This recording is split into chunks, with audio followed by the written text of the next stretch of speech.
nakal dan jahat itu kayak contohnya misalnya tadi kita ambil contoh Crayon Shinchan yang kemarin ada. Anak main api, kemudian salah satu handuk atau pakaiannya ibunya terbakar. Yang dia bayangkan itu adalah frame-nya, kalau dia melakukan itu dalam bayangan dongeng cerita penjual korek, itulah nakal. Atau misalnya contoh lain ya, seorang anak mencuri mangga, kalau di Indonesia aja contohnya supaya konkret nih Pak Ratman. Nah, tokohnya mencuri mangga.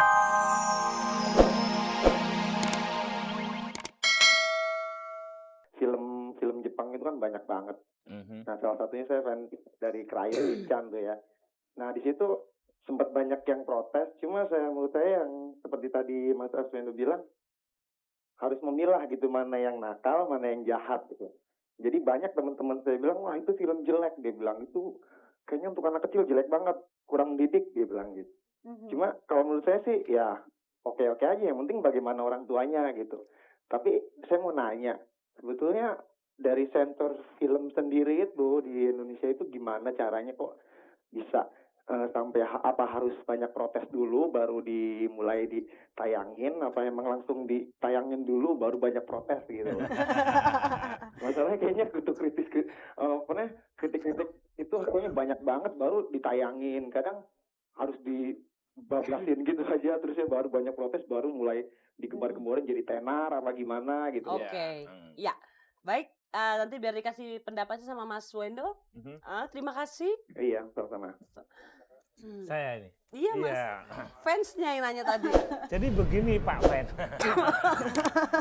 Pak Ratman ya. Gini, sebetulnya nakal dan jahat itu kayak contohnya misalnya tadi kita ambil contoh Crayon Shinchan yang kemarin ada. Anak main api, kemudian salah satu handuk atau pakaiannya ibunya terbakar. Yang dia bayangkan itu adalah frame-nya, kalau dia melakukan itu dalam bayangan dongeng cerita penjual korek, itulah nakal. Atau misalnya contoh lain ya, seorang anak mencuri mangga, kalau di Indonesia aja contohnya supaya konkret nih Pak Ratman. Nah, tokohnya mencuri mangga sebelah, itu nakal. Tapi kalau dia mencuri tiap hari atau kemudian dijual, nah itu jahat. Nah kira-kira begitu. Yang penting itu kepada penonton, kepada audiens, kepada pembaca itu tahu bahwa ini jahat, yang ini nakal. Nah, jahat dihukumnya begini, nakal ya mungkin dinasihatin tadi. Seperti itu Crayon Shinchan itu kemudian salah satu contohnya dia bilang, ibu akan marah nggak kalau saya main api? Oh enggak, malah ibunya merasa bersalah, kamu jangan begini, ibu akan baik-baik. Tapi ketika diberitahu benar ada handuknya yang terbakar, ibunya jadi marah. Nah ini kan sebetulnya pelajaran yang baik untuk orang tua dan anaknya ini. Karena kalau cuma baik-baik juga, nah ini ya nggak seperti tadi. Ya.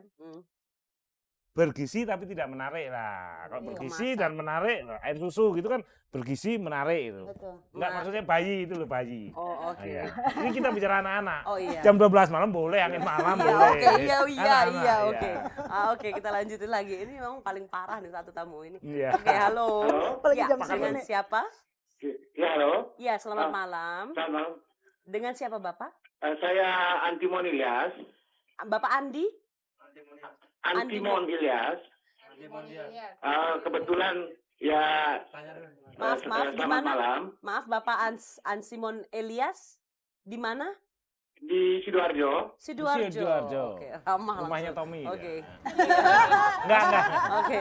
Makin malam makin ya, kacau. silakan Pak Ilyas, boleh saya panggil Pak Ilyas ya? Pak Ilyas, boleh pertanyaannya? Kebetulan saya lama tinggal di luar negeri. Di mana? Saya sering nonton tuh kartun itu cerita tradisional atau cerita lama. Coba itu untuk Bung Arswendo, coba dibikin Timur Mas, cerita ada Dokodolok, itu, sudah ada itu. cerita Malin Kundang. Dan kita mungkin banyak sekali cerita di Indonesia yang beragam macamnya gitu ya. Saya yang orang Indonesia banyak tahu cerita lamanya Jepang. Jadi orang Jepang bilang Mukashi Banashi. Jadi ya, memang cerita itu omong kosong semua, tapi membawa pesan-pesan moral ya. Baik. Untuk Bapak. itu ya, saya salam untuk Ibu Ugas juga, untuk yang bikin bajunya juga, sama drummernya juga itu. Kebetulan teman saya semua itu. Terima kasih Bapak Elia. Yang bikin bajunya juga temannya Pak. Produksi Sidoarjo. Nggak nanya. Iya, ini asli buatan Indonesia. Terima kasih Bapak Elias ya.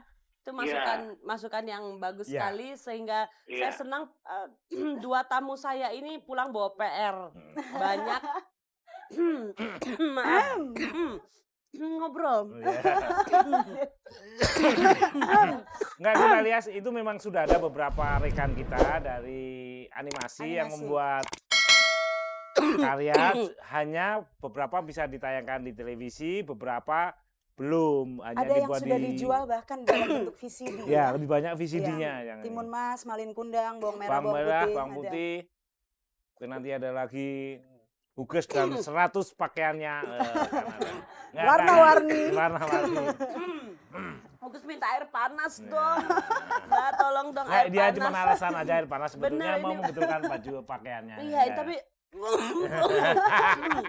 sorry, tolong ya, air panasnya agak banyak ya Mas. Oke, udah batuk gini suruh bikin resume. Oke, ternyata percakapan kita harus selesai. Pemirsa di rumah, pemirsa, ternyata yang masalah buku dan film untuk anak-anak bukan masalah yang kecil. Sederhana, Ini bukan masalah yang sederhana, ini masalah yang sangat serius. Mungkin perlu sekarang para orang tua memberikan perhatian super khusus untuk anak-anaknya di saat mereka memilih buku dan juga memilih film yang mereka tonton. Karena semua kuncinya ada pada orang tua. Anak-anak tahu apa? Mereka hanya tahu apa yang dibilang sama orang tuanya bagus, mereka kerjakan. Mana yang jelek, mereka akan tidak kerjakan. Jadi yang dapat PR bukan cuma Mbak Mira sama Mas Wendo, tapi juga seluruh orang tua di Indonesia ini dan guru-guru untuk memberikan perhatian khusus untuk anak-anak. Oke, sebentar lagi ada seorang gadis cantik yang kalau dicari di buku nggak pernah ada legendanya. Ini asimilasi antara kebudayaan Barat dan kebudayaan Indonesia. Dia bisa nari tarian Indonesia, tapi matanya ditutup ini kayak gadis misterius ini. itu ya? Gadis misterius itu seperti Bad Girl. Oke, segera kita lihat Jangan sekarang. kamu sendiri, Huges. Memang sebenarnya Iya. Huges kalau di sisi lain jadi dia. Oke, kalau Anda bertanya-tanya siapakah dia? Dia itu Putri Malam. Kita bertepuk tangan buat Putri Malam.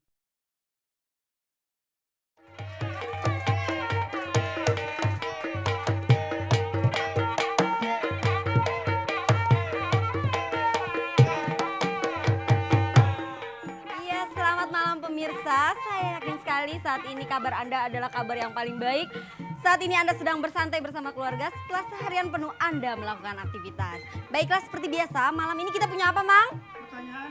Iya, kita punya pertanyaan dan kita punya hadiah. Dan yang pasti kita punya goyang untuk Anda pemirsa. Dari siapa lagi kalau bukan dari saya, Putri Malam. Gendang, Mang? Baiklah pemirsa, langsung saja malam ini untuk jawaban Anda yang benar akan saya goyang dengan gerakan seperti ini. Yuman.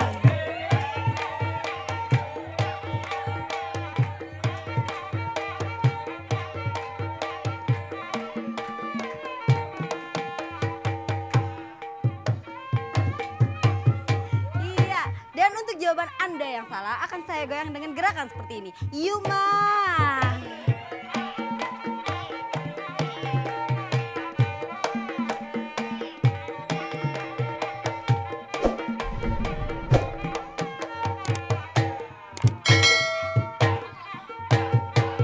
Iya pemirsa, silakan menghubungi kami sekarang juga, semoga Anda beruntung. Baik, langsung saja pertanyaan pertama malam ini adalah, Malin Kundang adalah cerita seorang anak yang durhaka terhadap orang tuanya. Nah, cerita rakyat ini berasal dari daerah mana? Yuma.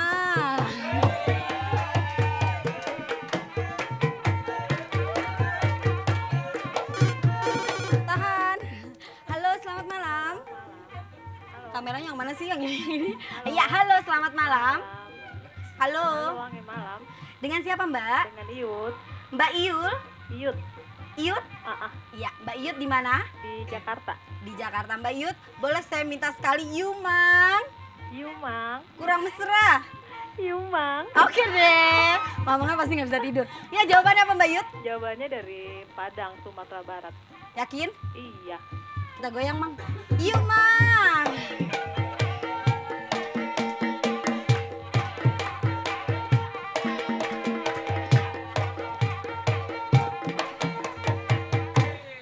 Baik, untuk Mbak Iut, 300.000 untuk Anda. Ya, dadah.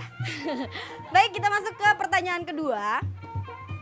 Apa judul film dokumenter anak yang mengisahkan tentang anak-anak dari seluruh Nusantara? Dan film ini pernah ditayangkan di RCTI. Oke. Yuk, Mang.